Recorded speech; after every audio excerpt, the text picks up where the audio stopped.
Hello everyone, good Monday to you. I am Chris Ercoli and welcome to the Week 5 edition of the HS Game Time You Pick'em show. As always, I am joined by an HS Game Time legend, the prep dog, Mr. John Murphy. He was just out there at a barn burner, the Beaumont-Yucaipa game. I think he's still recovering as of Monday morning here at the HS Game Time studios. First, we will reflect. I know, P-Dog, it was a rough You Pick'em week for you. But one guy did not have a rough week. His name was George Aguilar out of Marietta. He was a perfect 15 for 15. He was going perfect game Matt Cain style. 15 out of 15, Mr. Aguilar, no doubter. He is our Week 4 champion.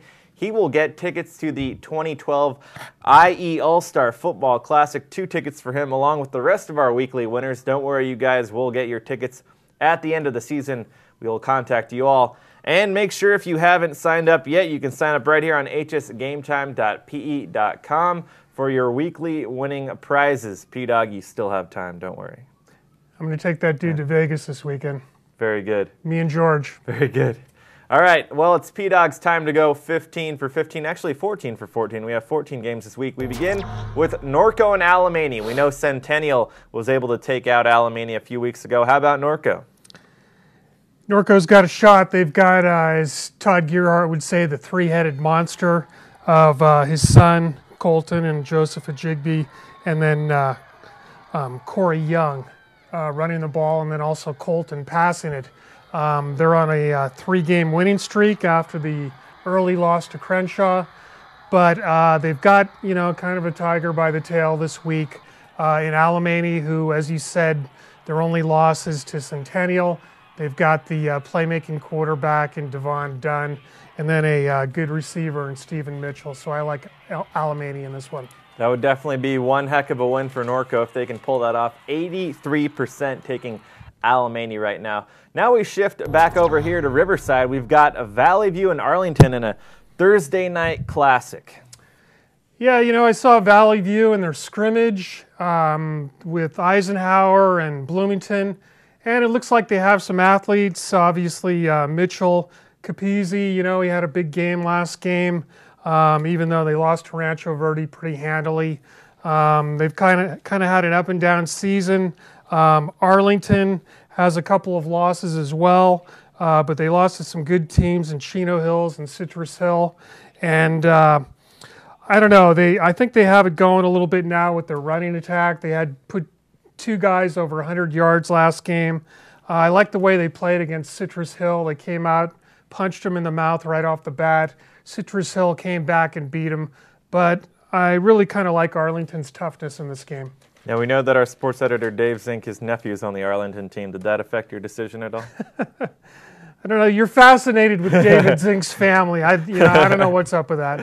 Moving on, we got 84%. That's our tiebreaker game. 84% taking Arlington right now with a predicted average score of 26-17 for Arlington.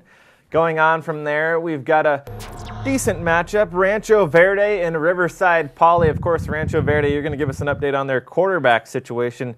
Who do you like? It's kind of a tough one, but I think I like Rancho Verde in this one. No matter who they play at quarterback, Malcolm Hill did a nice job last game with 3 rushing touchdowns and a touchdown pass, replacing Sherion Jones. We don't know the status of Sherion yet, but I think either way they're in pretty good hands. They've been playing well with 3 straight victories after 2 opening losses. Coach Duffy has a young team. Seems like they're starting to gel.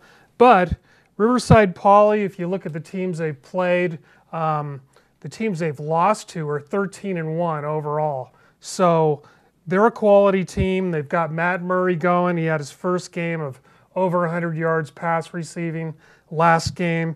So kind of a team to watch there. A team that's on the rise, but I do like Rancho Verde in this one. Moving on from there, we got a pretty big matchup and a team that is a quality team that's hungry for a win. Rev traveling to Mission Viejo. P-Dog, definitely a rough couple weeks in Rev's last couple games. What do you think they can do against Mission Viejo?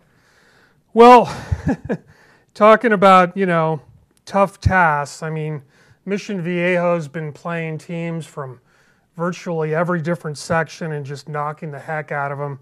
They're averaging 51 points a game. Their last score was 84-20. I had to look at it twice over Aliso Niguel. They've got this Ian Fielder who threw for nearly 400 yards against Santiago. They have a kid who can catch the ball, and Max Redfield, and a couple of kids who can run it, led by Marcus Collins. So that's going to be a really tough task for Rev. And, you know, we know that Rev, even though the Vista Murrieta game didn't show it, is normally stout on defense, has a lot of good players. The worry, I think, is their offense at this point. They went 5 straight quarters until the fourth quarter against Vista Murrieta without scoring, and then they scored 14. So Levi Plant, Taylor Thompson, and Hakeem McKenzie, they got to get it going offensively. But I have to give the nod to Mission Viejo in this one. 96% taking Mission Viejo right now, so they are definitely leaning as the heavy favorite. And finally, in our 5th game, probably the most impressive team from last Friday was Tahquitz. They were red hot against Rubidoux, 50-0. They take on Temecula Valley this week. Is that their next victim? I think it is their next victim. You know, Coach Jason McMains of Rubidoux, he called Jonte Price the best running back in the area. Said he's legit, the real deal. And, you know, the kid's got over 700 yards. He's got 7 TDs. Obviously, Tahquitz is a team to be reckoned with. Their only loss is to Murrieta Mesa, really high-scoring affair. You know, in reading the game story, you can tell they're well coached the way they saw that opening on the special teams to go for the onside kick last game.